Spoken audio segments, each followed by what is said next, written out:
Hi there, thanks for clicking. I hope you'll stay for all of this episode. I'm going to try to keep things as packaged up as well as I can and try not to ramble. So this is going to be a little bit of a downer, so I hope you can handle it, but if you can, you're going to do me a huge favor, a really huge favor, because I just need to get this out. I need people to hear this. Last month, that would be the end of July 2020, my friend and neighbor left his home late at night. He got into his car. He went to a nearby town, to a park that wasn't, there was nobody out. He was by himself, and he shot himself and killed himself there in the park. He wasn't feeling well mentally. He was having a lot of problems, and the last couple days before this happened, our interactions were really bizarre, and I was concerned, and I talked to him and tried to figure out, what actions he could take or I could get him to take to get some help. And other than just grabbing him and taking him somewhere, I couldn't have called the police. That would have been the worst thing to do. It absolutely would have been the worst thing to do. Which is a shame, because, who do we call when we need help? So he didn't even have that option. He was on medication or had gone off of it, or it was interacting with him badly. And there are mechanisms. When you are on these medications, they tell you in the indications and all the documentation that you should be around people that can monitor your behavior and check for changes in it and make sure that you're not going to hurt yourself. And doctors will prescribe these medications, and that part of it isn't fulfilled. It's like you're giving people medication, and there's another part of this formula that needs to be in place before this medication will work. Otherwise, you're putting this person at risk. So without anybody there to keep an eye on him, he's not going to work. We're all locked down. We can't really get close to one another or hang out or socialize, and there's a lot of time that people have to just sit and be bored, sit and think, have ruminacious thoughts about whatever's going on in the world, which right now was horrible.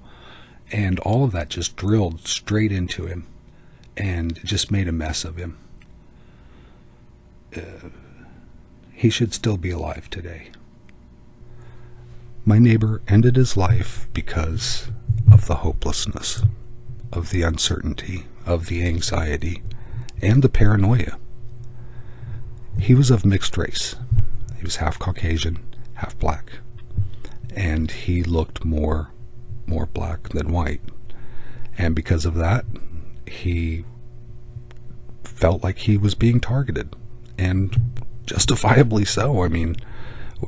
You can't help but see that there is some mentality, some pervasive sensibility that's within the culture of power that seems to target minorities, especially blacks.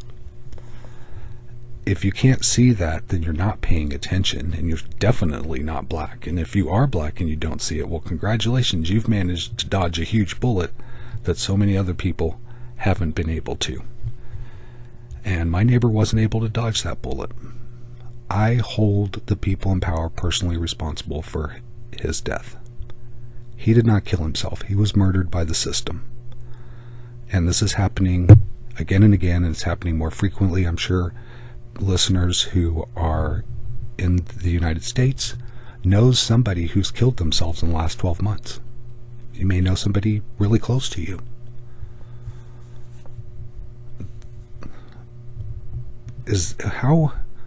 In what scenario, in what reality, in what situation is any of this justified or acceptable?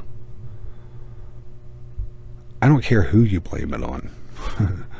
I really don't care who you blame on. None of it's acceptable.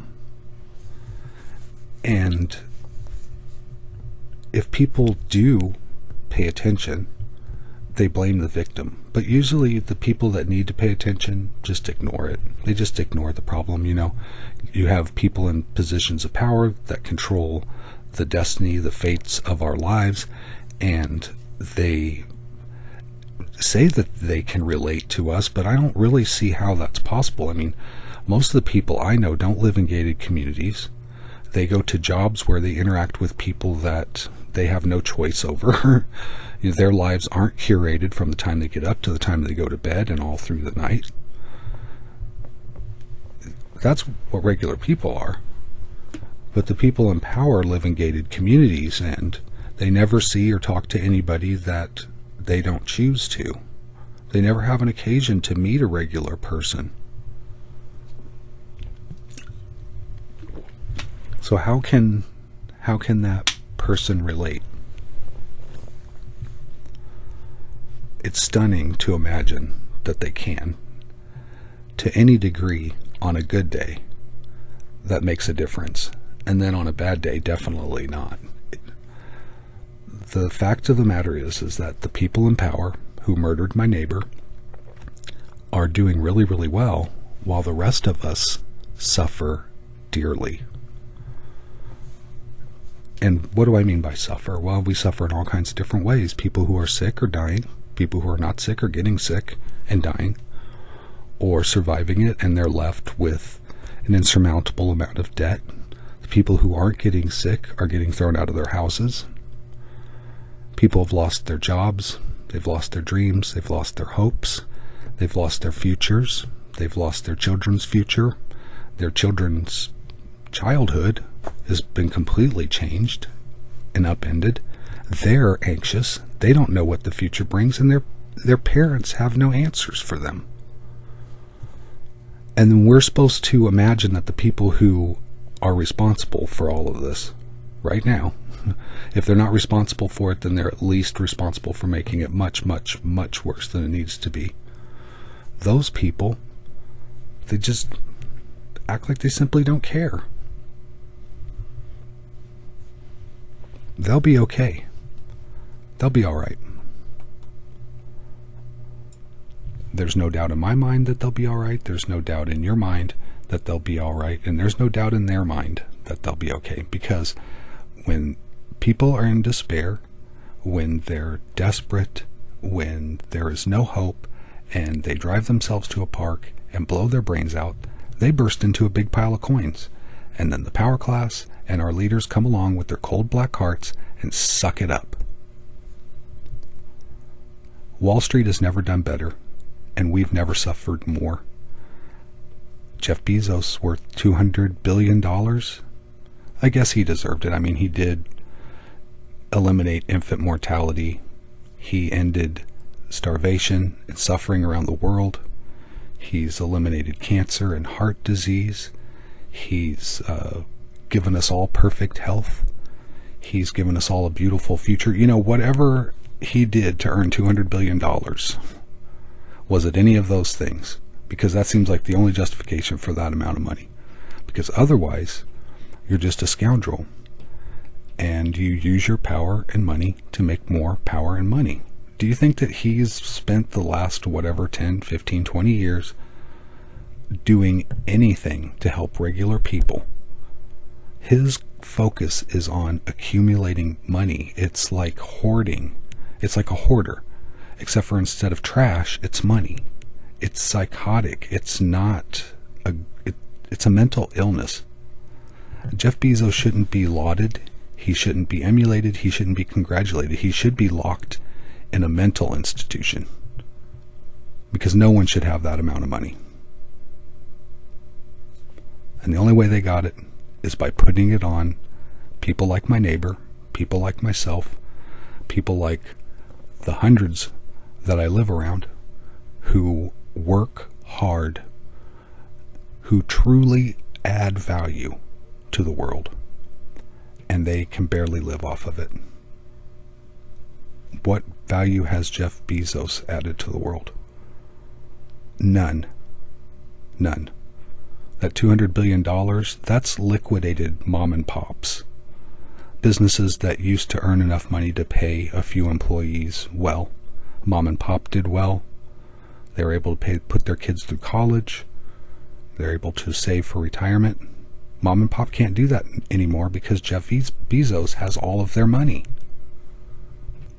Here's a word problem. I know nobody likes word problems, but stick with me here.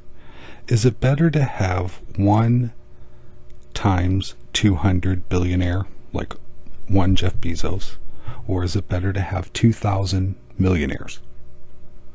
Because that's what 200 billion is. It's 2,000 million, isn't it? That's 2,000 millionaires all wrapped up into one person. Now, I don't know how many microwaves Jeff Bezos has, but people who make microwaves might want there to be 2,000 people buying microwaves instead of one, because then that helps microwave manufacturers. You see how that works? You know, the more wealth is distributed throughout our society, the more it can move and generate value. And it generates real value in terms of real things that are really made. Now, one of the strongest, I guess, generators of the economy in the United States is the financial sector. And the people who make the most money there are the ones who collect fees off of the transactions that they do. It's not really the people who invest things. I mean, people make dividends, but by and large, the bulk of the wealth is made from fees. It's all siphoned off and kind of accumulates in places. So it doesn't really do anything on our level to help us create real tangible wealth, instead of the fictional wealth that we seen in 2008 can disappear, can just go bye-bye. And then somebody has to bail it out, and then that bailout has to be structured so that it makes them even more money, and no one is encouraged to not repeat this cycle, because everybody that has the power to make the decisions, they win when they drive Americans off a cliff. They win. And then when we need help and we're like, help us, they're like, okay, here's some help, but it doesn't help us, it helps them more. So it's just an endless cycle. And as long as we stay alive and keep adding to it, keep plugging into it, keep allowing a small segment of people to take all of our value, and of course with that they take our power, we're there. It's never going to change. Nothing will ever change. It'll always stay the same. We'll always have this repeating cycle of despair. And people, vulnerable people, the most vulnerable of us, and vulnerable doesn't mean valueless. People who are vulnerable still have value. I don't understand, like, if you're vulnerable, you're not worth anything. The only people in society are those who are strong, those who aren't vulnerable. The people in society who are vulnerable are valuable. They are a resource that we can use to make our lives better, make everyone's lives better. They don't deserve to be disrespected. They don't deserve to be ignored. They don't deserve to be discounted. They certainly don't deserve to be left with the only option to drive into a park late at night with a gun and blow their brains out.